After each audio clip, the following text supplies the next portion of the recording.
man. It's Curtis Weekly, man. Voice is the unheard. I got somebody else for you. Want to speak to you, man. You only want to share his story. Okay. His name's Sam. His name's Sam. That's my old celly. You know what I'm saying? So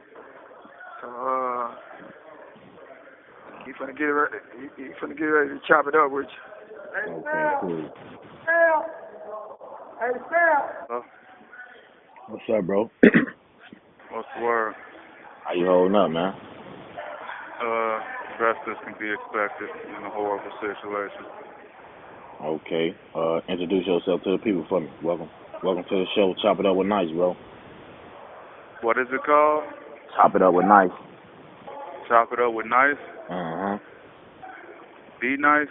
Yes, sir. Yes, sir. Okay, then. I'm Sam Wells. Been incarcerated for 23 years, sadly.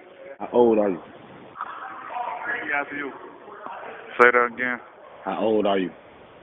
I'll be 40 in May. Okay, and you say where you from? North Side. North Side. Yeah.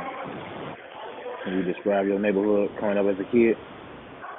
Coming up as a kid, it was mostly Puerto Ricans, Mexicans, and blacks. But maybe 95, 96, it started becoming predominantly white. But we still were there. We were just no longer the business owners, and we became renters instead of owners. They bought everybody out, or they forced everybody out. Right. And that led to kind of, a competition for resources. Poverty took over, and along with poverty came gun violence and gang banging, because you got to have people that you trust around you. You got to fight for the shit that you feel like it ain't enough of for everybody. So it just spiraled consistently until they got rid of all of us. And now it's almost completely white. So it's completely above the poverty line. I'll say that. It isn't completely white. It's completely above the poverty line. Right. Did you see any act of violence out there? Just constantly. Yeah. Okay. That was a little bit everywhere. I mean, we was involved in it. Right. You do the things that you see. We grew up wanting to be a part of something that, we didn't fully understand, and we was misled because the people before us was misled, and that turned into us hurting people simply because it seemed like the thing to do. Okay. People wear Jordans because Jordans are popular. We hurt people because that shit was popular. Right. How can you describe your school experience?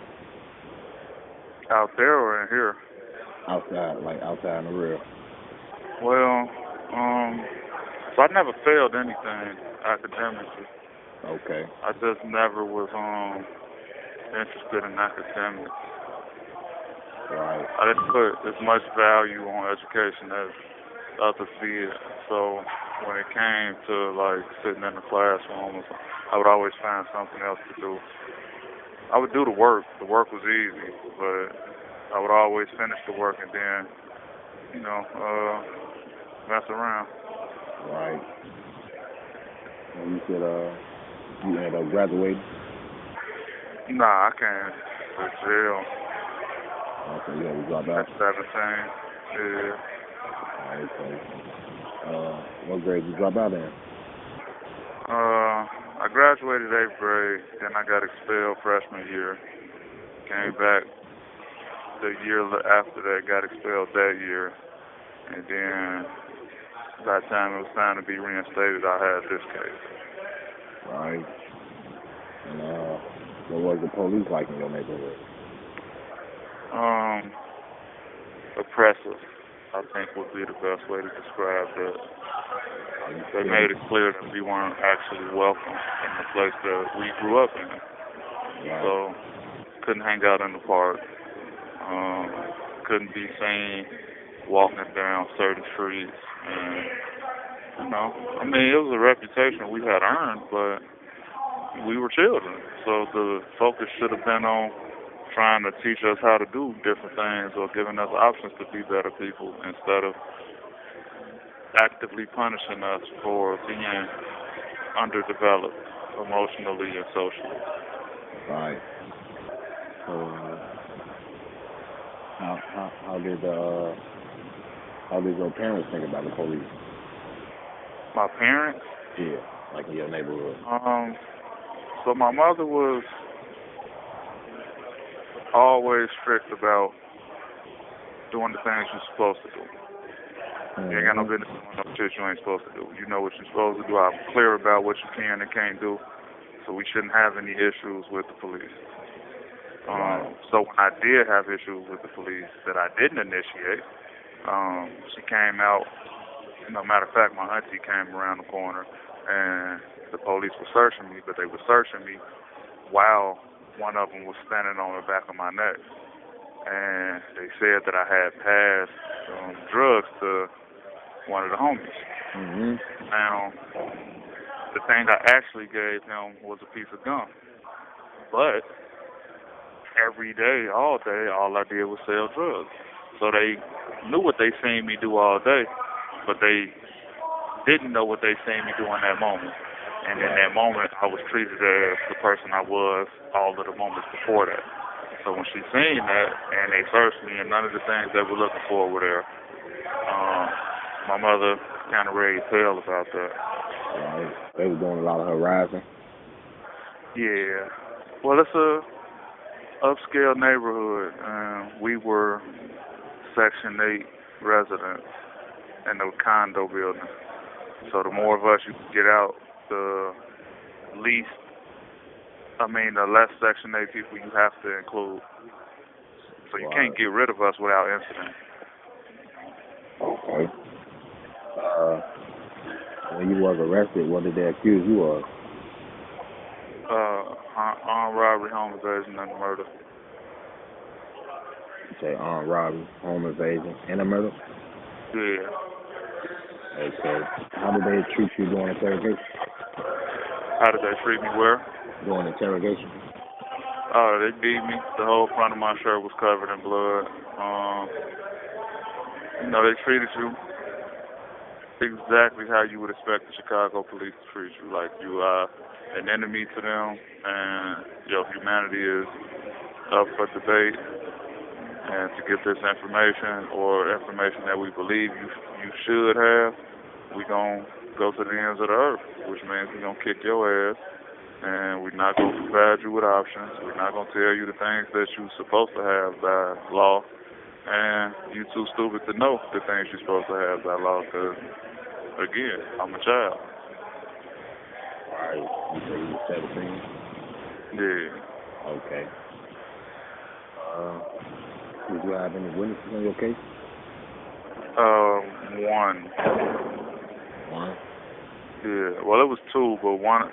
So it was two witnesses, and one, his story was that he spent time with the second man, and they were saying that I was the second man. And when they put me in the lineup, he was like, the second man ain't there. So his entire lineup and not identifying the person who they say held the gun on him, that shit disappeared. And the other witness who said everybody had on masks and then later identified everybody, her statement and testimony was used. Also, you said she identified everybody. Yeah, after she said that everybody had on masks. Right. Yeah, that's crazy right there. That makes zero sense. Yeah, because you say everybody got on masks. How do you know anybody? Yeah, so she said two people came in the room, and they had on masks from under their eyes to their chin, and one of them told her to put her face in the pillow, and then the officer asked her, did you put your face in the pillow? And she said, yeah, I put my face in the pillow until I heard the shot, and then when you heard the shot, what did you see? I seen one guy with his back to me, with my boyfriend's father, and then the other guy was on top of my boyfriend with a gun. And so, for her to get a conviction off of that testimony, having never actually seen even a profile of the second man's face who they claim I was, and then her identifying me and her reason for identifying me being she recognized my eyes after seeing me when she drove past a park that sits 50 or 60 feet off the street. Made zero sense, but that's Chicago for you. Right.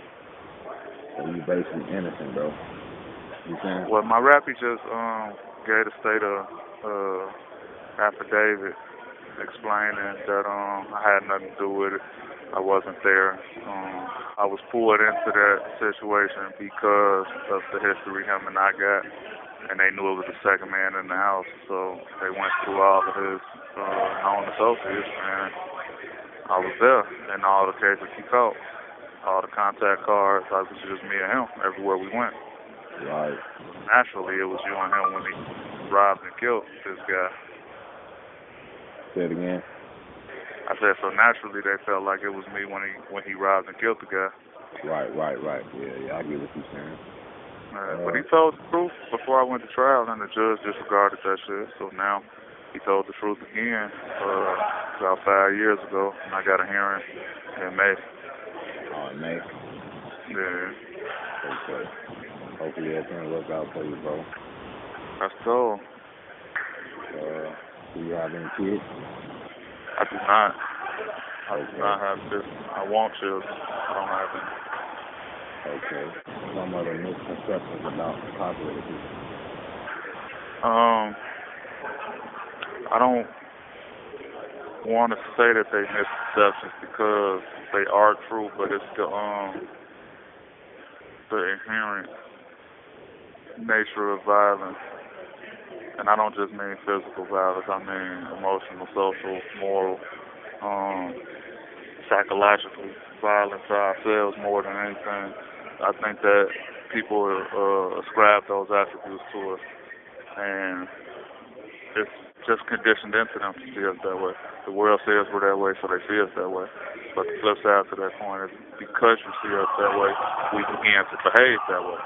Prison isn't a aggressive environment, it isn't dangerous. The people provide the character for the environment, and the people respond to the attributes that society throws upon them. Right. So when they say that we're naturally violent or that we can't be trusted or we're manipulative, those are self-fulfilling prophecies that they thrust upon us. Okay. What are some of the greatest lessons you've learned being in prison all these years? Well, I was trained to be a trauma specialist, so healing from harm is like probably the best thing I've learned. Academically, I do excel, but relationship-wise, socially, I learned how to kind of listen and support people, and how to teach people how to support me. Okay. How's you and KT relationship now? It's finna hang up. Say that again. You and KT relationship, how y'all relationship? It's good. So it's strained because we went years without seeing one another, but it's a good relationship. It isn't any like animosity or anything. We grew in different